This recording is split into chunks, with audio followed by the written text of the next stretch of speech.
Təbəəssüzlük əlaqəsinin yalnız cümlələr arasında olduğu nümunəni müəyyən edin. Belə çıxır ki, biz elə cümlə seçməliyik ki, təbəəssiz mürəkkəb cümlə olsun və orada həmcins üzv olmasın.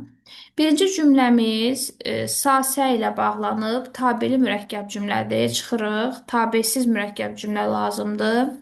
Çiçəklər solmuş, ağaclar sınmış, bağçada daşkəsək təpələnmişdi. Elə cavabımız bu variant olacaq.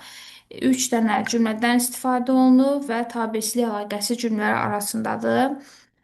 Musa və Məhəmməd gələndə heç kim danışmadı, heç kəs dinmədi. İki cümləmiz var, tabesiz mürəkkəb cümlədir, lakin biz burada görürük ki, fe'li birləşmənin aslı tərəfi bir-birlə həmcinsdir. Musa və Məhəmməd.